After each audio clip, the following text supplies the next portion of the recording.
Next up is our friend Ella, and she's got a real kind of controversial topic here that she's going to teach us more about. So whenever you're ready, Ella, go for it. Alright, so first I want to start off with a story of a typical teenage girl. We'll call her Hester Prynne.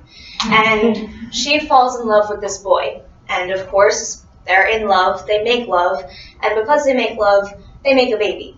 That's not exactly what people imagine when they're rolling in the sheets, but it is a reality of what can happen. So there are a few options available to her, and the one society is going to push on her the most is abortion, the easy way out, because it'll remove the fetus or tissue, and you can go on living your normal life. So this is a major issue in society because this is what has become a norm, and 40 years ago it wasn't. And it's just good that you guys would be educated on it because you're bound to know someone that has either had an abortion and needs closure or is thinking about having one, and it's just good to know the topic, especially with elections coming up because it's always a hot topic, and it's good to know where you stand on the issue so you can vote for either candidate. Alright, so to fully understand abortion, you need to know 3 things: the different types of abortion, the process and procedures, and the history and existing legislation.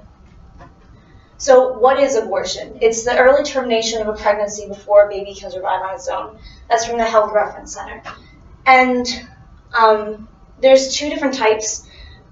By the way, before I get started, I just need you to know that on the slide there can be some disturbing images, so if you feel uncomfortable, just put your head down or leave and I'll understand. So the first is a miscarriage, and that's the natural abortion. It's when there's some kind of fetal abnormality, whether it's in its DNA or whatever, that causes the uterus to reject the child. And that's nature's way of telling you that it wasn't meant to be. Then there's the voluntary abortion, where a woman chooses that she is not ready for the child, so she gets rid of it. So now that we understand what abortion is, how there are natural and unnatural abortions, I want to talk about the processes and procedures of the unnatural abortions. And there are chemical means, but I'm going to focus on the surgical ones. So they all depend on how far along you are in your pregnancy. The first one, starting about 10 weeks, is when a woman starts to realize that she is pregnant, and she starts to look for ways out. So the first is the manual vacuum aspiration.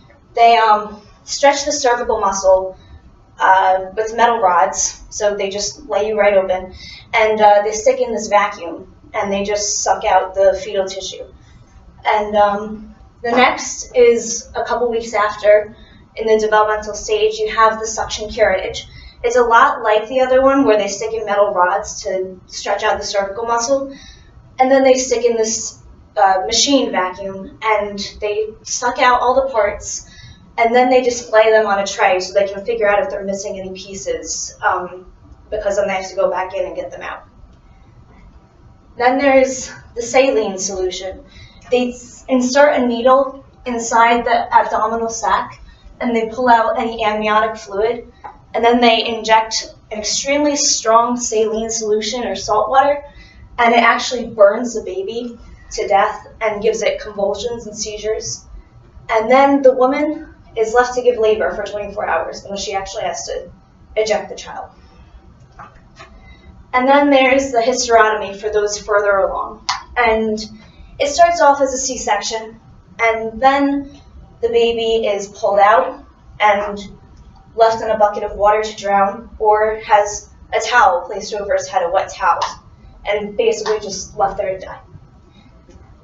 And then this is by far the worst. It's the dilation and extraction. The baby is, well, the woman first, it's a 3-day procedure. She's stretched out for 2 days with the metal rods. And then on the 3rd day, labor is induced.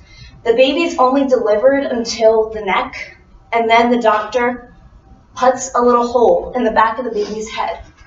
And then he sticks in a vacuum in the hole and sucks out the brains, so the rest of the head can deflate and the body can be delivered without causing any pain to the mother. So that was the gory part.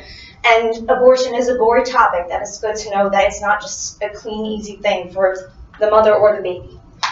So now we can look at the history and existing legislation. Abortions have always been around. They've just been a lot more, it was more of a mark of shame, like the Scarlet Letter on Hester Prynne. So they used to be a lot more dangerous because they were illegal and they were done in back alleys and back rooms. And oftentimes women would try to do it themselves with coat hangers or herbs or chemicals, stuff like that. So then in 1973, there was this woman, Jane Roe, who took it to court. And the Supreme Court ruled that an absolute right to abortion should be given to women, as long as the doctor said it was necessary. For a doctor to say it was necessary, they just had to say that it would cause too much emotional stress on the woman. So abortion basically became a free-for-all, and anyone could do it. In 1973, according to the National Right to Life, was the day of the court trial, and then a year later, the March for Life started. And that's the protest against abortion. I've gone on it since the 8th grade. Like, I've been researching this topic a long time. And now, in an ironic twist, this woman, Jane Roe, she's actually one of the biggest pro-life supporters of the March for Life, and she wants to undo the law that she created. So it varies from state to state, the regulations on abortion. Unfortunately, we live in the state with the least restrictions on abortion. In New Jersey, you don't have to have parental consent. You don't have to have a mandatory ultrasound. And the only really requirement in New Jersey is that it's done by a physician. So now that we have looked at different types of abortion, the process, the history and existing legislation, I think you all have a better picture of what abortion really is so that you're well educated for the upcoming presidential debate. And let's just think back to Hester Prynne, because it is a scary situation. And when it comes to actually deciding the future of yourself and your child, there's a lot of different options to consider. Abortion's only one. There's adoption. There's a whole bunch of different resources out there for pregnant women that have unwanted pregnancies.